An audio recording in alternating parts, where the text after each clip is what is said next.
Hello friend. तो आज हम पढ़ेंगे यूपी ट्रिपल एस सी पेट के जितने भी एमसीक्यू अभी तक मतलब 2023 से 2025 से जितने भी एग्ज़ाम हुए हैं वो सारे आज हम एमसीक्यू पढ़ेंगे। तो सबसे पहले स्टार्ट करते हैं हिस्ट्री। तो चलिए स्टार्ट करते हैं। स्वतंत्र भारत में उत्खनन किया गया पहला हड़प्पा स्थल निम्नलिखित में से कौन सा था? तो वो रोपड़ हो जाएगा। रोपड़ की बात करेंगे तो रोपड़ जो है पंजाब प्रांत में सतलज नदी के बाएं तट पर स्थित रोपड़ हड़प्पा स्थल भारत का एक ऐसा संग्रह स्थल जहाँ स्वतंत्रता प्राप्त के पश्चात अपना उत्खनन किया गया था। इसका आधुनिक नाम रूपनगर है। 1950 में इसकी खोज बीबी लाल ने की तथा 1953-55 के दौरान यज्ञदत्त शर्मा ने इसकी खुदाई की। तो आपको याद रखना है रोपड़ कहाँ पे है, तो ये आपका पंजाब में है। और किसने इसकी खोज की? तो 1950 में इसकी खोज बीबी लाल ने की थी। और अगर खुदाई की बात करेंगे तो वो यज्ञदत्त शर्मा ने की थी। भारत में स्थित किस हड़प्पा स्थल में हाकार मृदभांड के भंडार शामिल है जो सिंधु घाटी सभ्यता के शुरुआती चरणों से पहले की बसावट की विशेषता है? तो वो राखीगढ़ी हो जाएगा। राखीगढ़ी की बात करेंगे तो जो आपका राखीगढ़ी पड़ता है वो भारत में से राखीगढ़ी हड़प्पा स्थल के हाकार मृदभांड के भंडार में शामिल है जो सिंधु घाटी सभ्यता के शुरुआती चरणों से पहले की बसावट की विशेषता है। राखीगढ़ी आपका हरियाणा में पड़ता है, ये आपको याद रखना। राखीगढ़ी हरियाणा स्थित हरियाणा में है। ठीक, राखीगढ़ी जो है वो कहाँ पड़ता है? वो हरियाणा।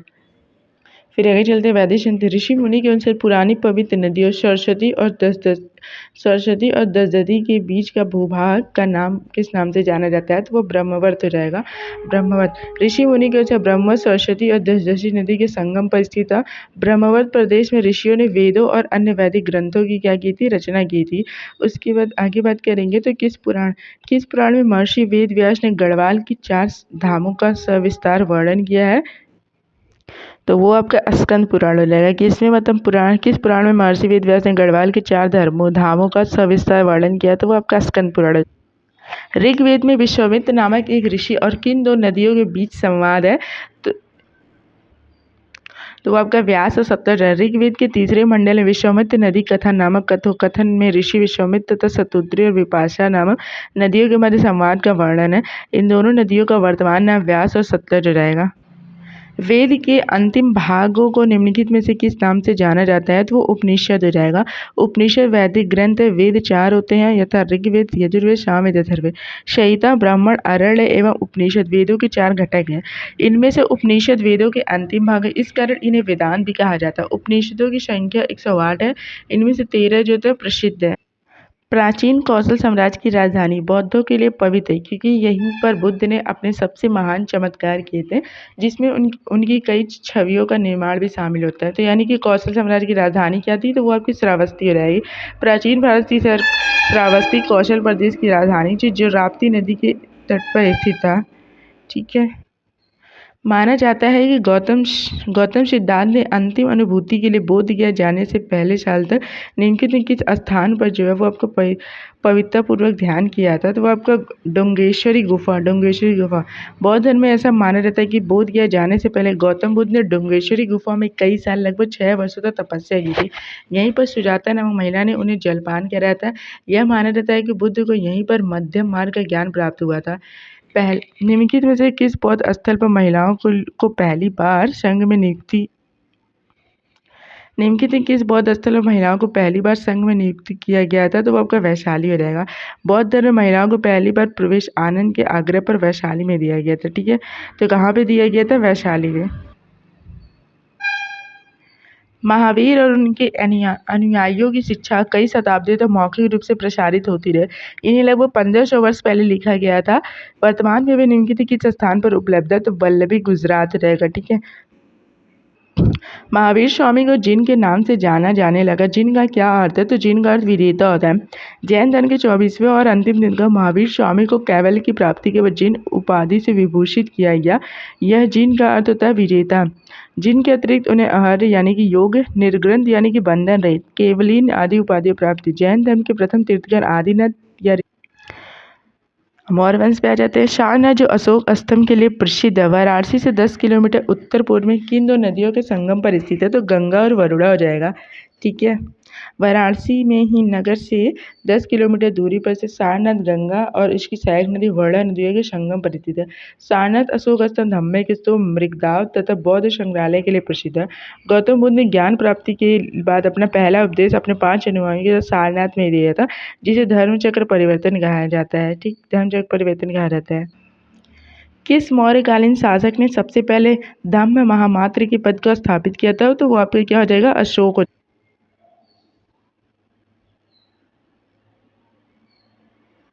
जैसा कि अशोक के शिलालेखों में उल्लेख किया गया है, मौर्य साम्राज्य में राजधानी पाटलिपुत्र और अन्य 4 प्रांतीय केंद्रों सहित 5 प्रमुख राजनीतिक केंद्र थे।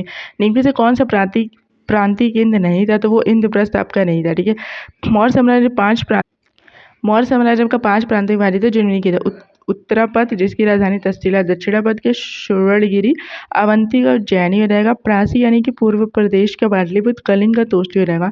इन पर मौर्य का प्रांतीय केंद्र नहीं था, क्योंकि आपके हरियाणा में पड़ता था। अब गुप्त वंश पे आते हैं। समुद्रगुप्त की प्रशस्ति संस्कृत में कविता के रूप में किस कवि द्वारा रचित थी, जिसे इलाहाबाद में अशोक स्तंभ पर अंकित किया गया था? तो वो हरिशेर। अब इस क्वेश्चन को बड़ा देख के डर मत जाना, बस ये बहुत नॉर्मल है, बस लिखा बड़ा है ये आपका। समुद्रगुप्त की प्रशस्ति संस्कृत एक कविता के रूप में कवि हरिशेर द्वारा रचित है, जिसे इलाहाबाद में अशोक स्तंभ पर अंकित किया गया था। समुद्रगुप्त के विजयों का प्रमुख स्रोत प्रयाग स्तंभ लेख है, जो चंपू शैली में लिखा गया है। इसे प्रयाग प्रशस्ति भी कहा जाता है। ठीक है। फिर देवगढ़ की बात करेंगे तो देवगढ़ में स्थित गुप्त काल का दशावतार मंदिर भगवान विष्णु को समर्पित है। अपनी वास्तुकला की शैली के कारण उत्तर भारत में सबसे प्राचीन ज्ञात मंदिर कौन सा है? तो आपका हो जाएगा पंचायतन मंदिर। चीनी यात्री हिंसक द्वारा निम्नलिखित में किस स्थान की यात्रा का ऐतिहासिक संदर्भ नहीं मिलता है? तो मकरपुर का नहीं मिलता, मदावर का मिलता है, ब्रह्मपुर का मिलता है, मायापुर का हो जाएगा, लेकिन मकरपुर का नहीं। हिंसक एक प्रसिद्ध चीनी यात्री भिक्षु था। वह हर्षवर्धन के शासनकाल में भारत आया था। वह भारत में 16 वर्षों तक रहा। उसने अपनी पुस्तक सीयूकी इसकी पुस्तक आपको याद रखना है। सीयूकी पुस्तक इसकी है हिंसक में अपनी यात्रा तथा तत्कालीन भारत का विवरण दिया। राजा हर्षवर्धन, जिन्होंने लगभग 606 से 647 ईस्वी तक शासन किया, उनकी राजधानी निम्नलिखित में किस स्थान पर थी? तो वो आपकी कहाँ पे थी? कानिकुब्ज यानी कि कन्नौज में थी। राजा हर्षवर्धन, जिन्होंने लगभग जो था 606 से 47 ईस्वी तक शासन की, राजधानी कन्नौज यानी कानिकुब्ज यानी कि कन्नौज पर थी। हर्षवर्धन से पूर्व वर्धन वंश की राजधानी थानेश्वर थी। ठीक है। हर्ष साम्राज्य उत्तर में कश्मीर को छोड़कर शेष प्रांतों में जो था वो था। निम्नलिखित कौन सी हर्षवर्धन की पहली राजधानी थी? तो थानेश्वर। पहली राजधानी थानेश्वर थी, उसके बाद में कन्नौज बनती है। सल्तनत काल की बात करेंगे तो खिलजी खां दिल्ली का शासक था। निम्नलिखित किस राजवंश से संबंधित है? तो ये आपका सैयद वंश से संबंधित है। किसी सैयद राजवंश से संबंधित। खिलजी खां दिल्ली का शासक था। वह सैयद वंश से संबंधित है। सैयद वंश दिल्ली सल्तनत का चौथा राजवंश है, जिसके 4 शासक थे, जिन्होंने 1414 से 1451 तक शासन किया। वह तैमूर लंग का सेनापति था। भारत से वापस जाते समय तैमूर ने खिलजी खां को मुल्तान, लाहौर और दीपालपुर का गवर्नर बना दिया था, नियुक्त किया था। उसने दिल्ली पर कब्जा कर 1414 में सैयद वंश की स्थापना की। तो सैयद वंश की स्थापना कब हुई थी? 1414। फिरोज शाह कोटला किला 1354 में सुल्तान फिरोज शाह तुगलक ने बनवाया था। यह किला किस नदी के तट पर बनाया गया था? तो ये आपका यमुना नदी के तट पर बनाया गया था। फिरोज शाह कोटला किला तथा मैदान किला में तुगलक वंशी सुल्तान फिरोज शाह तुगलक ने यमुना नदी के किनारे बनवाया था।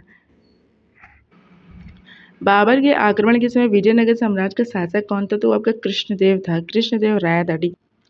बाबर के आक्रमण के समय विजयनगर साम्राज्य का शासक कृष्णदेव राय था। कृष्णदेव राय विजयनगर साम्राज्य का सबसे प्रसिद्ध शासक था। इसने 1509 से 1529। कृष्णदेव राय आपका विजयनगर साम्राज्य के लिए बहुत ज़्यादा इंपॉर्टेंट है और हिस्ट्री के इंपॉर्टेंट है, तो इसको आप याद रखना कि कृष्णदेव राय विजयनगर साम्राज्य से संबंधित था और 1509 से 1529 तक शासन किया। उनके शासनकाल में विजयनगर साम्राज्य अपनी समृद्धि के शिखर पर था। 1722 में किसकी सूबेदारी सवाई राजा जय सिंह को दी गई? आगरा की। 1722 में किसी से सवाई राजा जय सिंह को दी गई थी, तो वो आपका आगरा हो जाएगा। लखनऊ में स्थित रूमी दरवाजे की ऊंचाई कितनी है? तो ये आपका 60 फीट हो जाएगा। ये मैंने जब जूनियर हिस्ट्री का एग्जाम दिया था तो उसमें ये पूछा था, तो मैं तो फीट और मीटर में कन्फ्यूज था, लेकिन आप मत हो ना, तो आप फीट याद रखना है, 60 फीट हो जाएगा। ठीक है। लखनऊ में स्थित बड़ा इमामबाड़ा और छोटा इमामबाड़ा के बीच निर्मित रूमी दरवाजा को तुर्की गेट भी कहते हैं। इसकी ऊंचाई 60 फीट है।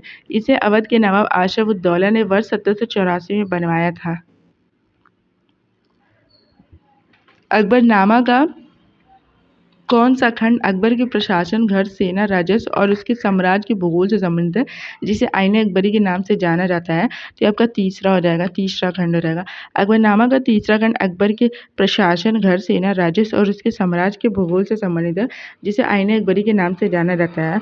अबुल फजल ने अकबरनामा ग्रंथ की रचना की। यह भारत में रहने वाले लोगों की परंपरा और संस्कृति के बारे में समृद्ध विवरण भी प्रस्तुत करता है। मुगल सम्राट बाबर ने निम्नलिखित किस स्थान पर राणा सांगा और उसके सहयोगी को हराया था? तो आपका खानवा के युद्ध में रहेगा, खानवा के युद्ध में। मुगल सम्राट ने फतेहपुर सीकरी के निकट खानवा में 1527 में राणा सांगा और उसके सहयोगियों को हराया था। निम्नलिखित से कौन पानीपत के तृतीय युद्ध के समय पेशवा था? तो वो आपकी बात करेंगे तो वो आपके कौन हो जाएगा? बालाजी द्वितीय। तो निम्नलिखित से कौन पानीपत के तृतीय युद्ध के समय पेशवा था? तो बालाजी बाजीराव हो जाएगा। ठीक है, पानीपत के तृतीय युद्ध के समय बालाजी बाजीराव आपके पेशवा थे। पानीपत का तृतीय युद्ध जो कि 1761 ईस्वी में हुआ था, यह 14 जून 1700 मराठा सम्राट और अहमद शाह अब्दाली की अफगान सेना के बीच हुआ था। इस समय मराठा साम्राज्य के पेशवा बालाजी बाजीराव को ही नाना साहब कहते हैं, इनको आप याद रखना। बालाजी बाजीराव को नाना साहब कहते हैं, जबकि युद्ध के में नेतृत्व सदाशिवराव भाऊ कर रहे थे। इस युद्ध में मराठा साम्राज्य की हार रही थी। इस युद्ध में हारने के बाद बालाजी बाजीराव को बहुत बड़ा धक्का लगा और उनकी प्रतिष्ठा को हानि पहुंची तथा युद्ध के कुछ महीने बाद बालाजी बाजीराव की मृत्यु हो गई। तो बालाजी बाजीराव को ही नाना साहब बोलते हैं, ये भी आपको याद रखना है। शिवाजी की मृत्यु के बाद मराठा राज्य में प्रभावी शक्ति चित्पावन ब्राह्मणों के एक परिवार के पास की, जिन्होंने शिवाजी के उत्तराधिकारियों को पेशवा या प्रधानमंत्री के रूप में सेवा दी। कौन सा शहर मराठा साम्राज्य की राजधानी बना? तो वो आपका पूना हो जाएगा, यानी कि पुणे। देखिए इतने बड़े क्वेश्चन आपके पेट 2023 में पूछे गए हैं, तो इसलिए आप ये क्लास लेना ना भूलें।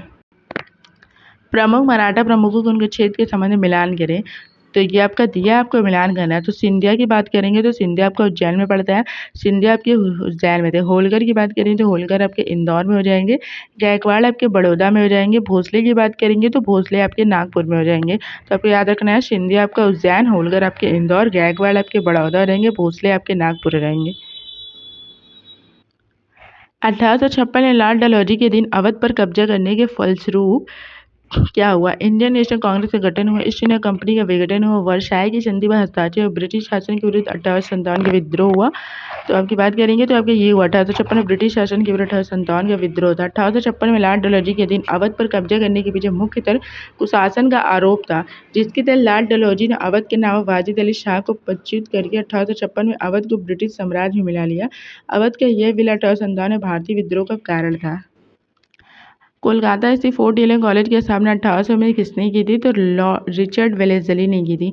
कोलकाता स्थित फोर्ट विलियम कॉलेज की स्थापना 1800 में तत्कालीन गवर्नर रिचर्ड वेलेस्ली द्वारा की गई थी। यह कॉलेज कलकत्ता के फोर्ट विलियम परिसर के भीतर स्थापित किया गया था। 1851 में गवर्नर जनरल लॉर्ड डलहौजी ने निम्नलिखित में किस राज्य का वर्णन एक चोरी जो एक दिन हमारे मुंह में गिरेगी के रूप में किया था? तो अवध रहेगा। 1851 ईस्वी में गवर्नर जनरल लॉर्ड डलहौजी ने अवध राज्य का वर्णन एक चोरी जो एक दिन हमारे मुंह में गिरेगी के रूप में किया था। अंततः 7 फरवरी 1856 को लॉर्ड डलहौजी ने कथित आंतरिक कुशासन के अधीन वाजिद अली शाह को पदच्युत करने का आदेश दिया। यह डलहौजी के व्यक्तिगत सिद्धांत के अनुरूप था, जिसके अनुसार कुशासन की स्थिति में अंग्रेजों को राज्य पर कब्जा करने की अनुमति थी। फरवरी 1856 में अवध साम्राज्य पर अंग्रेज औपचारिक रूप से कब्जा कर लेंगे। तो आज की वीडियो में इतना ही। नेक्स्ट वीडियो में पढ़ेंगे भारतीय राष्ट्रीय आंदोलन के बारे में, जो कि पेट के सिलेबस के बारे में बहुत इंपॉर्टेंट होने वाला है। और ये आज मैंने जितने ही पढ़ा है, ये आपका यूपी PSC ने जितने भी अपने प्रीवियस एग्जामों में क्वेश्चन पूछे हैं हिस्ट्री से रिलेटेड, वो मैंने आपको पढ़ा दिए। बाकी वीडियो पसंद है तो लाइक कर देना, चैनल सब्सक्राइब कर देना। Thank you.